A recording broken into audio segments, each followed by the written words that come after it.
The Galactic Empire was vast, spanning across thousands of star systems. Each species had its own peculiarities, but among the dominant races of the Empire, the Virexes stood apart.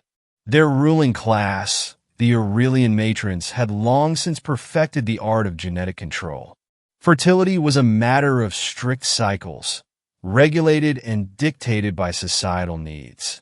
Reproduction was not left to impulse but to duty and necessity, which is why Princess Zalvara found it utterly absurd when she stumbled upon a peculiar claim about humans.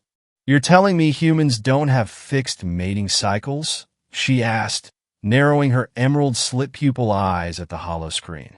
Her aide, a fellow Aurelian noble named Sixari, nodded hesitantly.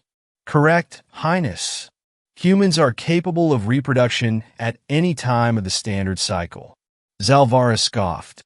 "Impossible. No species in the Empire has unrestricted reproduction. That would be evolutionary madness." Sixari hesitated before adding, "It is documented, Princess. They claim that their urges are not bound to specific seasons." The princess leaned back in her ornate seat, her biometallic armor shifting slightly as she pondered. "I want proof." Chapter 2. Enter the Human. A Terran diplomat, Captain Daniel Hayes, was summoned aboard the Aurelian royal vessel.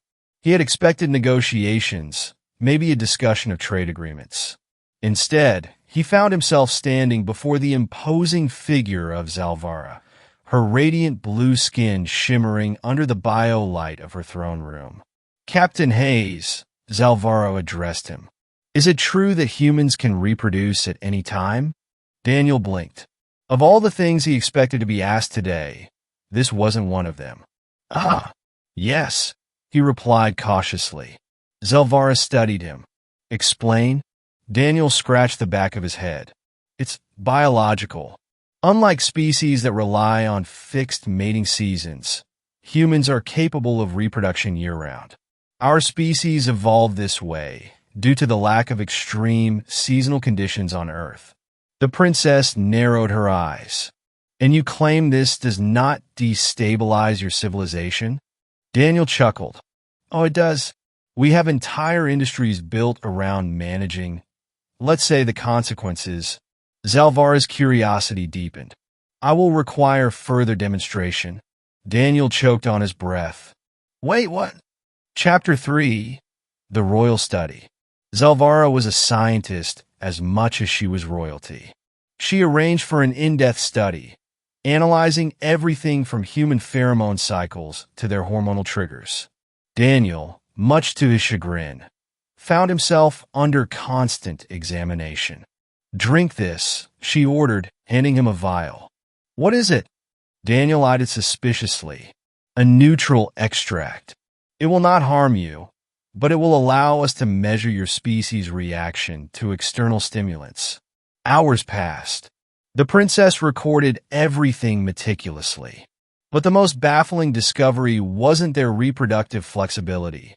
It was the emotional component attached to it. Zalvara had assumed mating was purely transactional.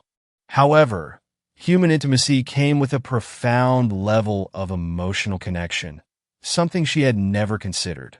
Love, desire, devotion. These were things the Empire saw as weaknesses, yet humans embraced them as strengths. She found herself fascinated. "You're kind," she mused, watching Daniel interact with her scientists. "Are remarkable." Daniel smirked. "Took you long enough to notice." Chapter 4. The Unexpected Truth. Weeks turned into months. What started as a scientific study became something else. Zalvara, despite her royal status, found herself drawn to Daniel's wit and charm. He, in turn, became intrigued by her disciplined intellect and her struggle to understand human emotion. One evening, deep within the royal chambers, Zalvara asked a question she never thought she'd ask. "Captain Hayes, what does it feel like to love?" Daniel exhaled, leaning back. "It's different for everyone, But at its core, love is about choosing someone. Not because you have to, but because you want to. Zelvara frowned. And you feel this love at will? Daniel shook his head. No, that's the trick. You can't force love. It just happens. Zelvara's heart, engineered to beat in precise rhythms, suddenly felt irregular. Chapter 5. The Revelation. By the time the study was completed, Zelvara had all the data she needed. Humans were biologically unique. But more importantly, they possessed something far greater than adaptability. They had choice. Her people saw reproduction as duty, as necessity. But humans? They saw it as an extension of something deeper, something stronger. Zelvara stood before Daniel one last time before his departure. I misjudged your species, Captain Hayes. He smiled. I get that a lot. She hesitated, something unusual for her.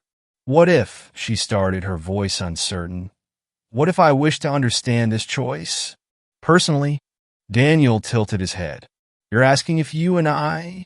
She nodded. Daniel chuckled. Princess, are you asking me on a date? Zelvara's cheeks darkened in embarrassment. This is strictly academic. Daniel stepped closer. Sure it is. Epilogue. Love beyond logic. Months later, the Galactic community was stunned when the Aurelian princess made an unprecedented visit to Earth. Whispers spread like wildfire as the unthinkable became reality. A human had done the impossible.